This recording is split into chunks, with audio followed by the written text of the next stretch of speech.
le temes a Dios, estás aprendiendo cada día su verdad, o solamente los días domingos vienes a escuchar la palabra y a lo largo de la semana, bueno, no hay tiempo, hay otras prioridades, hay cosas que atender y sencillamente vivimos una relación con Él domingo tras domingo.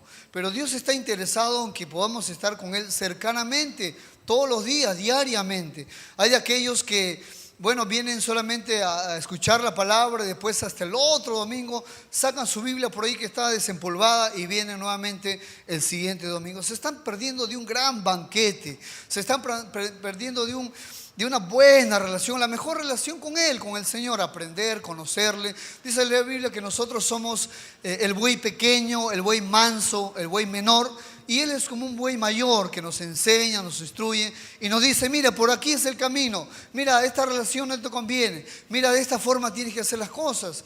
Y vamos aprendiendo en una relación constante con Él.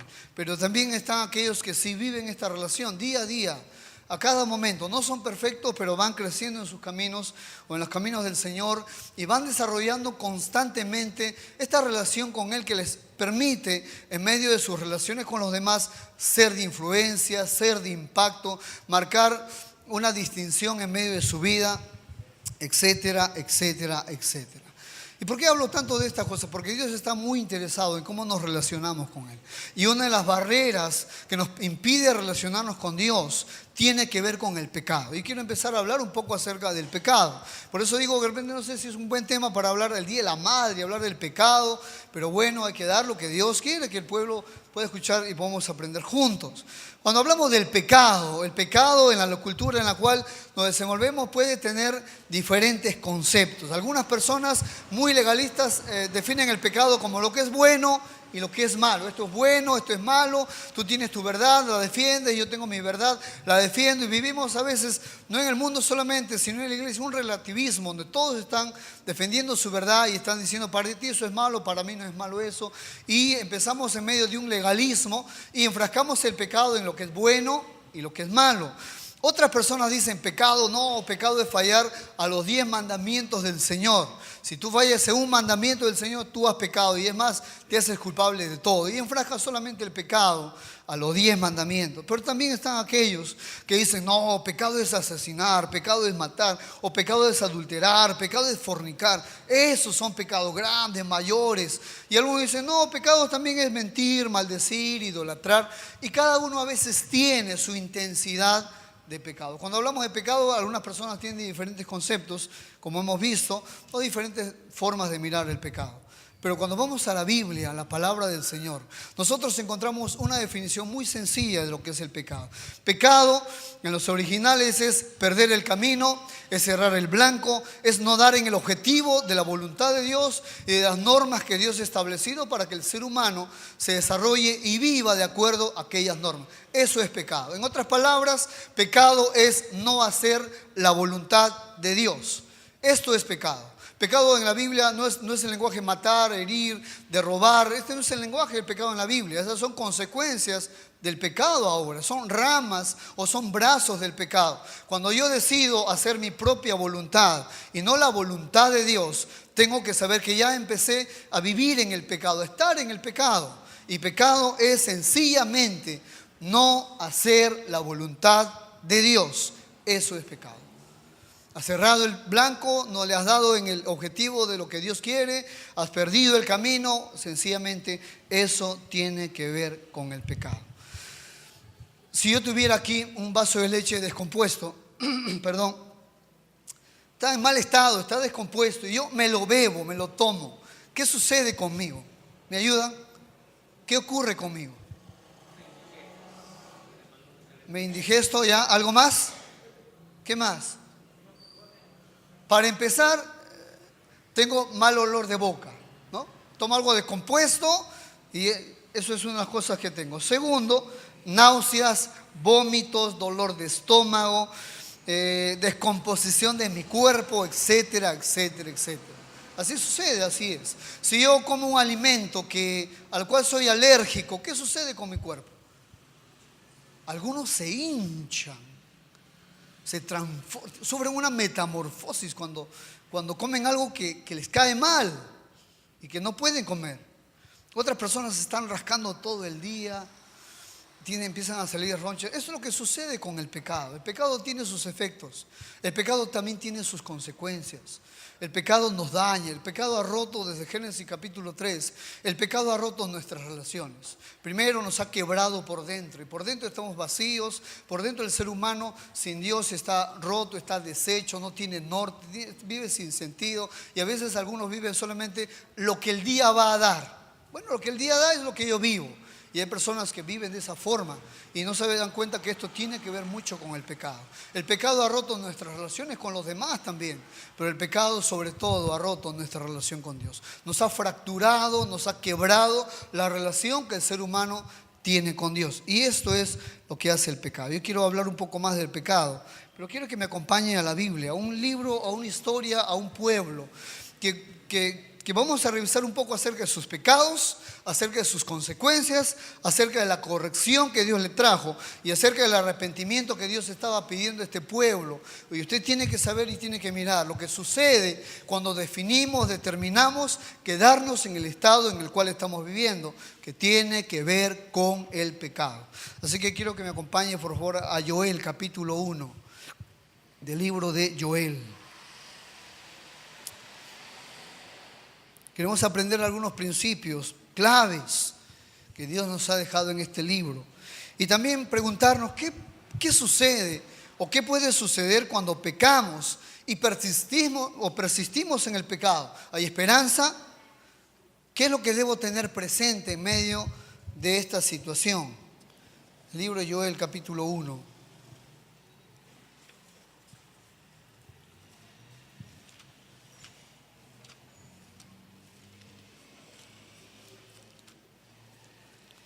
Verso 1 al verso 20.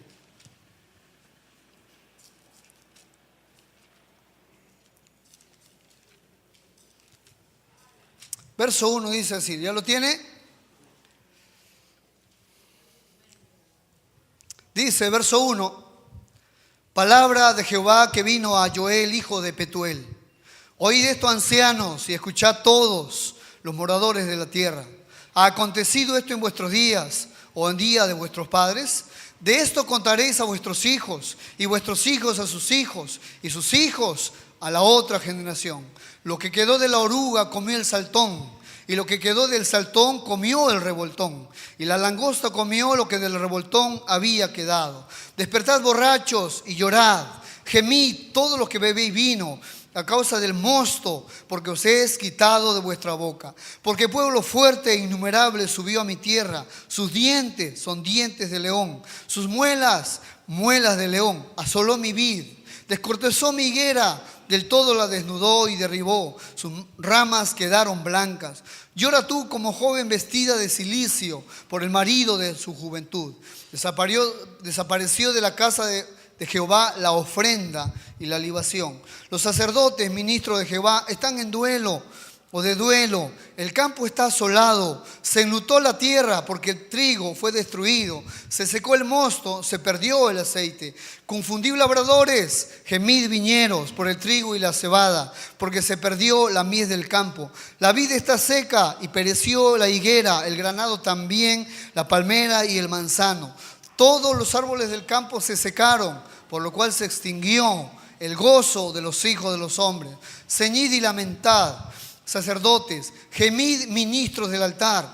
Venid, dormid en silicio, ministros de mi Dios, porque quitad desde la casa de vuestro Dios la ofrenda y la libación. Proclamad ayuno, convocad asamblea. Proclamad a los ancianos o congregad a los ancianos y a todos los moradores de la tierra en la casa de Jehová nuestro Dios y clamad a Jehová.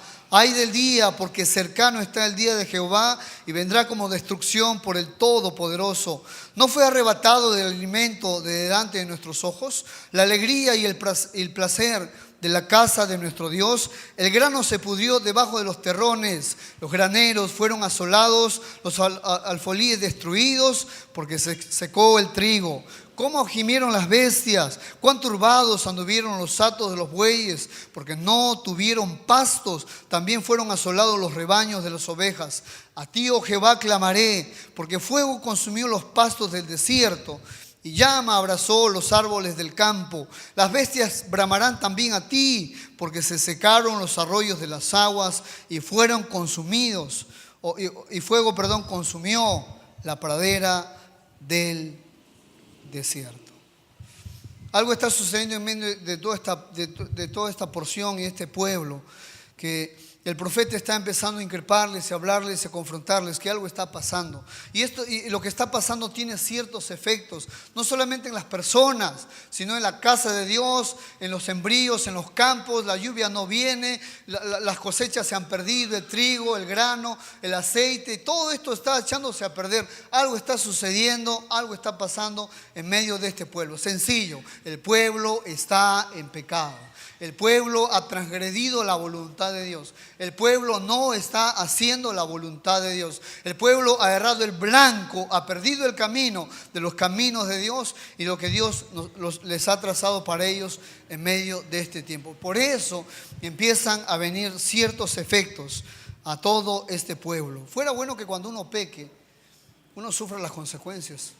Lo lamentable es que nos llevamos a un montón de personas y hacemos sufrir a los nuestros y herimos a las personas que están en nuestro alrededor. Fuera bueno pues que yo peque, yo sufro las consecuencias de mi pecado y mis decisiones, pero lamentablemente ahí están involucrados mis hijos, mi esposa, están involucrados las personas que yo influencio, a las personas que he sido de impacto en mi vida, y todas esas personas son afectadas por el pecado. Así es el pecado. El pecado es como una onda expansiva. Y no debes engañarte en cuanto que solamente tú vas a sufrir, vas a hacer sufrir a muchos, porque el pecado es así. Notamos algunos pecados muy particulares de este pueblo y los mencionamos y lo definimos un poco más. El primer pecado de este pueblo se encuentra en el versículo 5, en el capítulo 1 de este libro. El primer pecado del pueblo, verso 5 dice: despertad borrachos y llorad. Gemid todos los que bebéis vino a causa del mosto, porque os es quitado de vuestra boca. El primer pecado de este pueblo es la embriaguez, la borrachera, como tú quieras llamarlo. Alguien le llamó a este pecado porque es un pecado, no es una debilidad, ¿no? Hay que decirle las cosas como son. Hay que hablar las cosas de frente y hay que ponerle el nombre que tienen al pecado. El pecado no es una debilidad. El pecado no, es que tú no entiendes estas cosas.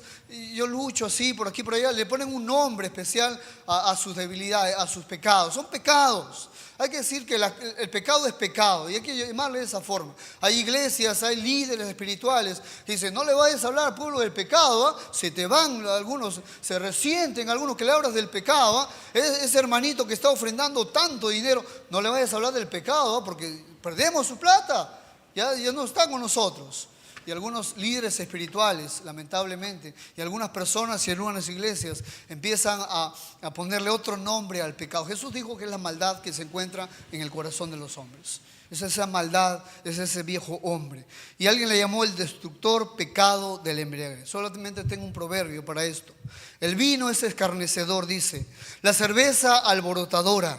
Cualquiera que por ella errare no será sabio. Algunas razones por las cuales la persona bebe: algunos porque han sido decepcionados, les han roto el corazón; otras personas porque tienen pleitos familiares y no saben qué hacer. Bueno, me voy a tomar, pues lo primero que tengo que puedo hacer, ¿no? Otros toman por placer y porque les gusta el vacilón y les gusta esa vida y por eso beben. Y algunas personas sencillamente dicen: no te dejes engañar, tú mismo pruebas, sabes que no tiene nada de malo tomar o beber. Y bueno, sencillamente por curiosidad, algunos terminan esclavizados en medio de este pecado que se llama la embriaguez. Pecado número 2, verso 9, dice el número 2. Verso 9: desapareció de la casa de Jehová la ofrenda y la libación. Los sacerdotes ministros de Jehová están de duelo. Verso 13: ceñid y lamentad, sacerdotes, gemid, ministros del altar. Venid, dormid en silicio, ministros de mi Dios, porque quitada es de la casa de vuestro Dios la ofrenda y la libación. Verso 16: no fue arrebatado el alimento de delante de nuestros ojos, la alegría y el placer de la casa de nuestro Dios. Y este es el segundo pecado en el cual el pueblo estaba sumergido y estaba enredado. El pecado lo había abrazado. No les importaba mucho ahora la casa de Dios. Había una desatención desmedida, por no decir habían abandonado la casa de Dios, donde se desarrolla los rituales, donde se lleva las libaciones, el aceite para prender el candelero, donde se desarrolla toda la maquinaria de un pueblo que es cuidado espiritualmente. Los sacerdotes están de luto, están de duelo, porque la gente no trae sus ofrendas, porque la gente no trae sus sacrificios, sus animales. Todo se ha detenido. El pueblo no le importa la casa de Jehová ahora, está desierta, está en bancarrota. Y ahora este es el pecado en el cual el pueblo se ha metido. Cesó de la casa de Dios la ofrenda y la libación. Cuando hablamos de ofrenda, algunas personas piensan que hablamos de dinero. Lamentablemente en nuestras mentes a veces cuando hablamos de ofrenda decimos, bueno, va a hablar de dinero. Y déjame decirte que finalmente la ofrenda no empieza por tener dinero o darle un dinero a Dios. Y tienes que saberlo. La ofrenda no tiene nada que ver en primera instancia con darle ofrendas al Señor o dinero al Señor. La ofrenda es la devoción de alguien que le reconoce, que le teme, que le cree, que le obedece y que voluntariamente por honrar a su Dios, que lo ama, que le sigue, que le obedece y que está aprendiendo de Él, ahora voluntariamente de su propio corazón, quiere darle algo a su Dios, quisiera darle todo, pero bueno, le da de su corazón lo que tiene. Esto es la ofrenda. La ofrenda no solo es dar al Señor dinero, es la representación de lo que Dios es para mí. Lo que Dios es para mí es lo que yo le doy a Él. Y algunas personas sencillamente lo definen como dinero. Ofrenda es todo lo que podemos brindarle a Dios. Un canto es una ofrenda para Dios. Escuchar la palabra del Señor y que no me estés mirando con un ojo y porque ya estás durmiendo ya, eso no agrada y no ofrenda al Señor. ¿Sí? Es que estás aquí sentado, tu mente está en otro lado, no ofrenda tampoco a Dios. Todo lo que le podemos ofrecer al Señor es una ofrenda a Él. Y todo comienza no con lo que le damos a Él, sino con lo que yo soy o usted es delante de Él. Finalmente en el libro de Romanos capítulo 12, verso 1 y 2, Él dice que no está interesado finalmente en lo que le podemos dar de dinero. Él dice, presentad vuestros cuerpos en sacrificio vivo, santo, agradable a Dios. Esa es la primera ofrenda que Dios quiere. Esa vida recta, esa vida íntegra, esa vida que cada día vive con el Señor día a día, vez tras vez. Esa es la ofrenda en la cual Dios está interesado. ¿Quién es Dios para ti? ¿Dios para ti es 5 soles? ¿Dios para ti es 5 minutos de oración? Porque déjame decirte y repetirte, una ofrenda no es solo darle al Señor, es la representación de lo que Él es para mí. Así que si para ti Dios es 5 soles, 3 soles, 5 minutos de oración, o los devocionales, ahora esos devocionales light de 10 minutos, no salgas de tu casa sin 5 minutos leer tu Biblia. ¿Eso es Dios para ti? La ofrenda se había detenido. Y al pueblo no le interesaba la casa de Dios. Y se había detenido toda la maquinaria que funcionaba en el templo. Pecado número 3. Verso 12 dice. Verso 12. La vid está seca y pereció la higuera, el granado también, la palmera y el manzano. Todos los árboles del campo se secaron, por lo cual se extinguió, y note esta frase, por lo cual se extinguió el gozo de los hijos de los hombres. Una vez más, la vid está seca, pereció la higuera, el granado también, la palmera y el manzano. Todos los árboles del campo se secaron, por lo cual se extinguió el gozo de los hijos de los hombres. Claro, mi fruta ya no da, me enojo con Dios, ya no estoy contento, gozoso. Y esto es lo que sucedió con el pueblo en su tercer pecado. Su gozo ya no era el creador. Su gozo había dejado de ser el creador, había dejado de ser Dios. Dios que les ofreció el ganado, que les ofreció las tierras, que les ha bendecido sus cosechas, que les ha dado todo lo que el pueblo tenía ahora. Bueno, terminó siendo esto lo primero para ellos y no el creador. Ahora Dios ya no era su gozo, Dios ya no era su deleite, Dios ya no era su felicidad y su dicha. Y ahora lo que Dios les había dado era su dicha, era su contentamiento, era su confianza, era su gozo, era su dependencia, lo que Dios les había dado, y se habían olvidado del proveedor de todas las cosas. Así sucede, así ocurre con muchas personas. Se enamoran de su carrera y no se acuerdan del que le dio el estudio. Algunas personas se olvidan del Señor, priorizan e idolatran su negocio y se olvidan del que les dio el negocio. Así sucede. Este es el tercer pecado. Dios ya no era su gozo, Dios ya no era su alegría, su satisfacción. Y estaban quebrantando un principio de Salmo capítulo 43, verso 4. Miren, no pierda Joel y acompáñenme al Salmo capítulo 43, verso 4. Y miren lo que dice el salmista aquí. Salmo 43, verso 4.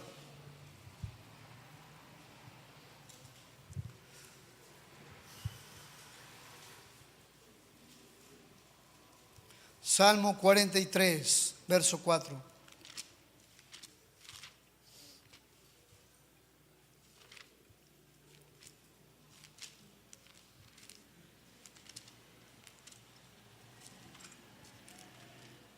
Verso 4 dice así: entraré al altar de Dios, al Dios de mi alegría y de mi gozo, y te alabaré con arpa, oh Dios. Dios mío, una vez más, entraré al altar de Dios, al Dios de mi alegría y de mi gozo, y te alabaré con arpa, oh Dios, Dios mío. Y el salmista va a proclamar en otro texto que en su presencia hay plenitud de gozo. Y finalmente ya Dios no era su gozo de este pueblo, ya Dios no era su deleite, ya no se regocijaban en Él. Hay personas que en medio de sus circunstancias que viven, dicen: no importa cómo está mi vida y las circunstancias que tengo, con tal que la relación con el Señor que vivo, eso es lo que yo más anhelo y deseo. No importa cómo están las noticias que me han llegado, no importa cómo están las circunstancias que están rodeándome. Lo que a mí me sostiene es la relación que tengo, que Él es mi gozo, Él es mi relación, Él es mi felicidad, Él es mi alegría, Él es mi júbilo. Amén. Y hay personas que no lo entienden de esa forma y de esa manera. Hay personas que no lo entienden así, no lo entienden de esa manera. Y finalmente se enamoran del juguete y se olvidan del que les dio el juguete. Así ocurre, así sucede. Su gozo ya no era el creador. Y aquí tengo que aprovechar y tengo que presentar un principio que nosotros no podemos dejar de escuchar. Principio 1. Principio número 1. Porque estudiaremos 3 principios. Principio número 1. Cuando Dios no es nuestro deleite, cuando Dios no es tu satisfacción, cuando Dios no es el que te llena totalmente, algún otro se ha convertido en tu deleite y tu satisfacción. Cuando Dios no es tu deleite, algo está haciendo tu deleite. Algo ha tomado ese lugar. Algo le ha robado el lugar a Dios. Algunas personas puede ser su trabajo, es su deleite, es su orgullo, es lo que ahora es su dependencia. Otras personas pueden ser tus talentos, tus habilidades, que ya sabes muy bien, es que has desarrollado lo que sabes ahora. Y ese es tu orgullo, y en eso te jactas, y eso le ha robado al Señor el gozo que solamente tendría que ser Él. Otras personas pueden ser sus hijos, algunos es su novia, están enfrascados en la relación y están metidos, parece que solamente ella es el centro de su vida y todo gira en torno a esa persona, y ya Dios no es su gozo. Lamentablemente para algunas personas es la tecnología. Están en su celular desde que amanece hasta que anochece. Están en el Facebook, están en el Twitter, están en el Instagram, etcétera, etcétera, etcétera. Y están metidos de esa forma ahí. Y eso es su deleite, eso es su gozo, eso es su alegría. Para otras personas termina siendo uno mismo su deleite. Mis planes, mis necesidades, mis deseos, mis anhelos. Una escritora habla acerca de esto y ella dice algo muy interesante. Dice: el problema es que el ser humano fue creado para adorar, honrar e imitar a su creador. Y cuando en su rebeldía el hombre decide apartar su mirada de él, entonces termina adorando algo más, aún cuando no lo note. Y así sucede, así ocurre. ¿Cómo sabes? ¿Cómo lo notas? Por la palabra, ves el espejo. Pregúntate, ¿cuál es tu deleite? ¿Qué te está robando el sueño? ¿Qué es lo primero cuando tú te levantas? ¿Es el Señor? ¿Es doblar rodillas y pasar ese tiempo con Él? ¿Es deleitarte en su presencia? Hay plenitud de gozo y delicias para siempre en su presencia también. ¿O qué es? ¿Tu amigo, tu enamorado, tu trabajo, tu negocio? ¿Qué es tu delicia? ¿Qué es tu deleite? Es el pecado en el cual ellos habían caído. ¿Qué sucede cuando una persona está en pecado, vive en pecado, persiste en pecado, continúa y se mantiene en su pecado? Y Dios le ha dado una oportunidad, y Dios le ha dado otra oportunidad, y Dios nuevamente le ha dado otra oportunidad, tarde o temprano. Finalmente Dios dice, bueno, hasta aquí nomás, ahora tiene que pasar al otro lado. ¿Qué sigue? ¿Qué sigue? ¿Qué ocurre? ¿Qué sigue cuando una persona está en pecado? Es un hijo de Dios, ¿no? Porque el que no es hijo de Dios, Dios no lo va a tocar. Hay otro juicio para ellos. Pero cuando una persona está en pecado y es un hijo de Dios, ¿qué continúa? Las consecuencias, no, ya las está sufriendo las consecuencias. ¿Qué continúa? La disciplina de Dios. Eso continúa. Eso ocurre. Viene la corrección de Dios. Viene la disciplina de Dios. Verso 2. Miramos la disciplina del Señor. La corrección de Dios. Verso 2 dice, oíd esto, ancianos, y escuchad todos los moradores de la tierra. ¿Ha acontecido esto en vuestros días o en los días de vuestros padres? Esto es algo insólito, dice el profeta. Esto es algo que no ha ocurrido de por sí. Lo único que nos podemos recordar a lo largo de la historia es la langosta que trajo Dios para Faraón en medio del juicio. Pero esto es algo magnánimo, algo muy grande, algo que no ha ocurrido así nomás. Y por eso el profeta se asombra y dice, ¿ha ocurrido esto anteriormente? ¿Ha ocurrido en nuestros tiempos también? ¿Y qué cosa era? Verso 4, lo que quedó de la oruga comía el saltón, y lo que quedó del saltón comió el revoltón, y la langosta comió lo que del revoltón había quedado. Verso 6, porque pueblo fuerte, innumerable, subió a mi tierra, sus dientes son dientes de león, sus muelas, muelas de león. Asoló mi vid, descortezó mi higuera, del todo la desnudó y derribó. Sus ramas quedaron blancas. Llora tú, dice, como joven vestida de cilicio por el marido de su juventud. Hay 12 tipos o 12 especies de langostas. 12.000 especies de langostas. Hoy en día existen 12.000 especies de langostas. Este insecto puede llegar a medir 10 centímetros de largo. Puede volar tan alto como las nubes, según este documental de National Geographic. Puede volar 100 kilómetros en un solo día. Y en un enjambre de langostas puede tener un tamaño de 1.200 kilómetros cuadrados. Y en menos de 1 kilómetro cuadrado puede haber unas 40 millones o 80 millones de langostas. Una langosta puede comer cada día el equivalente a su peso en plantas, por lo que un enjambre de ese tamaño, de 40, 80 millones, podría comer 192 millones de kilogramos en un solo día. Arrasaron con todo. Se comieron todo, totalmente, no dejaron nada. La oruga, el saltón, el revoltón y la langosta. No eran animales o no eran insectos diferentes. Sencillamente es el insecto que va evolucionando hasta llegar a una langosta madura y la que se conoce como el langostín o el langostón o la langosta devoradora. Y finalmente nosotros encontramos a este instrumento, a este ser que fue usado por Dios para traerle al pueblo la corrección a sus pecados. Un escritor habla acerca de las langostas y le habla como si fueran un ejército. Y él dice, en primer lugar aparecen los aviones que lanzan sus bombas. El primer ataque de la langosta es por medio del aire, dice. Y luego, después de las bombas que han sido arrojadas por la fuerza aérea, llega la artillería y esa destruye cada sección del terreno elegido, dejando la zona devastada. Pero aún hay mucho que queda en pie. Luego dice, entonces llega la infantería, lo que sería el revoltón, que constituye el tercer grupo, y ellos destruyen lo que ha sido dejado. Y finalmente llega la langosta devoradora. Y como dice su nombre, devora todo lo que tiene a su paso y deja limpio los campos para ninguna persona pueda disfrutar de ellos. Algunos científicos dicen lo siguiente de las langostas. Los científicos dicen que las langostas son animales silenciosos, solitarios, inofensivos, y no se sabe y se está estudiando, y hay algunos científicos que han muerto estudiando de por qué la langosta en un momento dado cambia de comportamiento y se puede unir a enjambres y terminar devastando de esta forma la tierra. ¿Saben qué? La respuesta está en el capítulo 2, verso 25 de Daniel.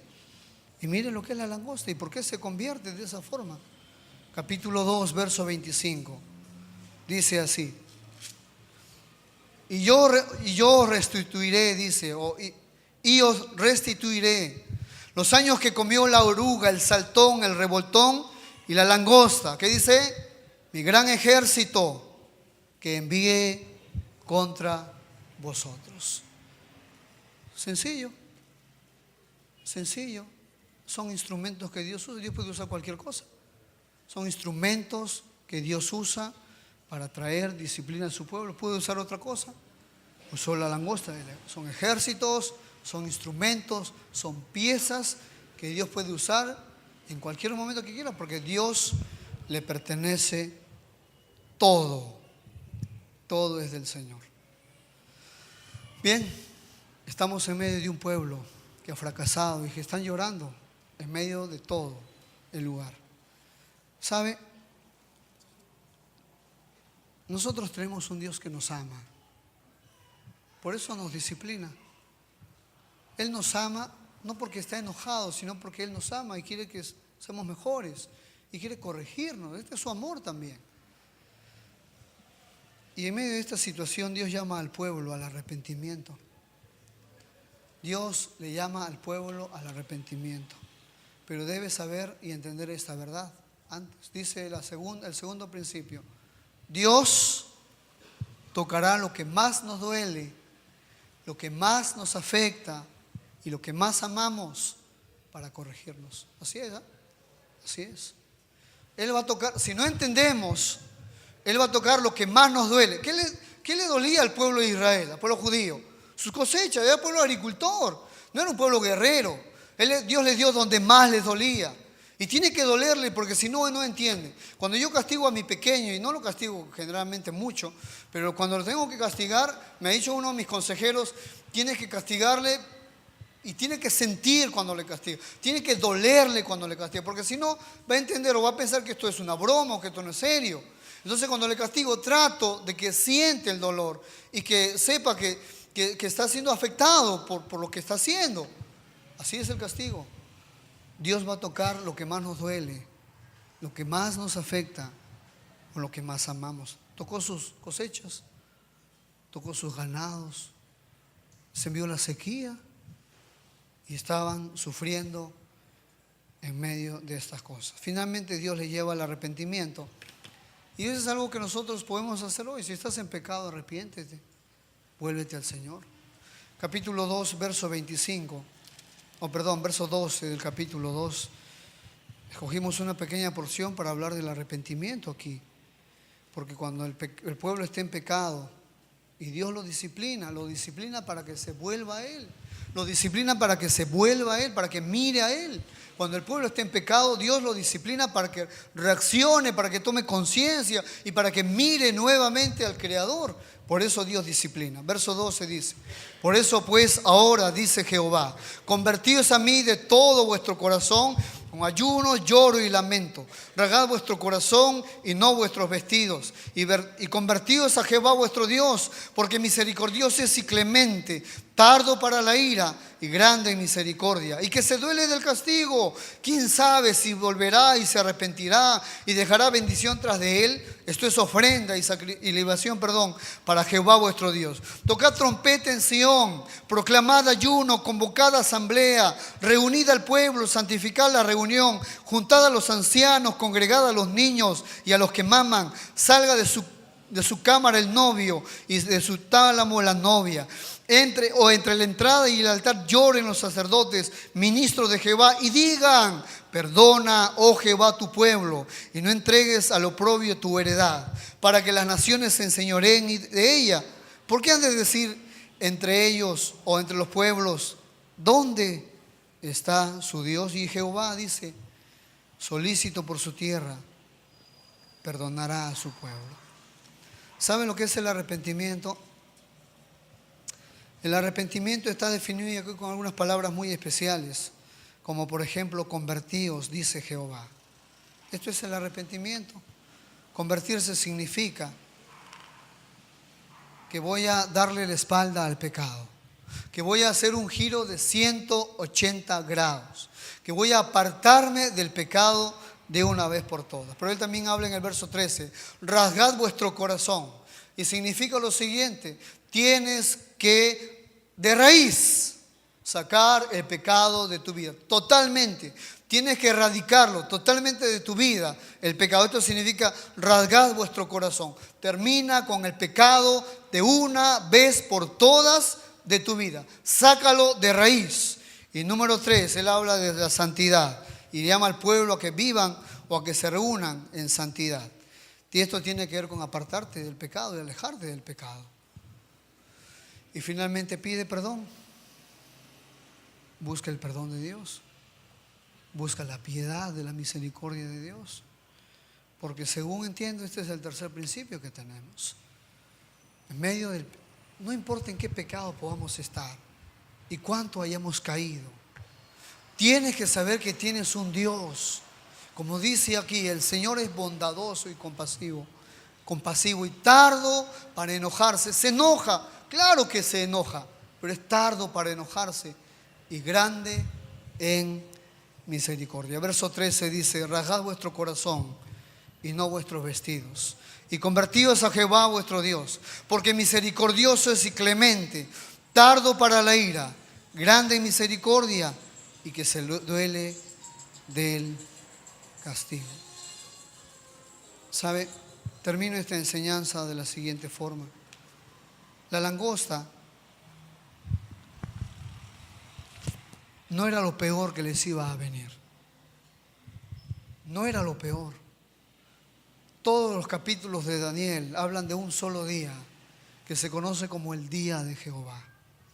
La langosta solamente es una prueba de la disciplina y el castigo que el Señor un día va a traer a este mundo, porque Dios va a castigar a este mundo. Se llama la tribulación o la gran tribulación. Y Dios va a traer castigo a este mundo y va a destruir todo lo que nosotros vemos y observamos. Y Dios está llamando hoy en día, ahora mismo, en este mismo momento, que el pueblo, que la gente, que los seres humanos se arrepientan y vuelvan a Dios de todo su corazón. Porque peor que la langosta es el gran día de Jehová, donde la luna se va a convertir en sangre, dice Él, no lo digo yo, lo dice Él, y donde las estrellas del firmamento van a caer a la tierra, todo va a ser destruido. Y las personas que vivan en la gran tribulación, no sabes lo que significa la gran tribulación. Es un principio de dolores, cuando lo que no ha visto en el mundo, ni habrá tampoco después de este tiempo. Así que la langosta no es lo peor que va a venir o que vino a ese pueblo. Lo peor es lo que vamos a sufrir nosotros si no tenemos a Cristo en nuestras vidas. Lo peor va a ser lo que nos va a tocar a nosotros en medio de este gran periodo de la gran tribulación, si nos has invitado a Jesucristo a tu vida como tu Señor y como tu Salvador. Así que termina con el pecado, erradica el pecado de tu vida, sácalo de raíz. No importa quién llore, no importa quién sufra, finalmente vas a agradar a tu Dios y vas a vivir una relación pura con Él. Quiero terminar diciendo que un muchacho estaba muy conjeturando al que estaba predicando la palabra, y bajó el predicador y le dijo: tú hablas tanto del pecado y tanto del pecado, dices que el pecado pesa, le dijo. Sí, le dijo, el pecado pesa ciertamente. No, pero yo no siento el pecado. ¿Cuánto pesa el pecado? ¿20 kilos?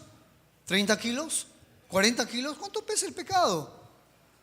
Le dice la respuesta y le dice, mira, le dice, si yo pongo 100 kilos debajo de una persona muerta, ¿sentirá el pecado o sentirá el peso? Y él dice, claro que no, está muerto. Por supuesto, le dice. De igual forma están los seres humanos que no sienten el pecado en sus vidas. Están muertos espiritualmente. Están yéndose a una condenación eterna sin Jesucristo. Pero como vemos, Dios siempre trae esperanza. Dios es un Dios bondadoso. Dios es un Dios que perdona. Dios es un Dios que tiene misericordia y tiene gracia. Así que hoy es el día. Hoy es el día de salvación. Hoy es el día del perdón. Hoy es el día que puedes acercarte al Señor. Ahí donde estás, te voy a invitar que cierres tus ojos, que vamos a orar. Y vamos a orar al Señor. Ahí donde estás, cierra tus ojos. Vamos a orar. Vamos a orar a Dios. Ahí donde te encuentras.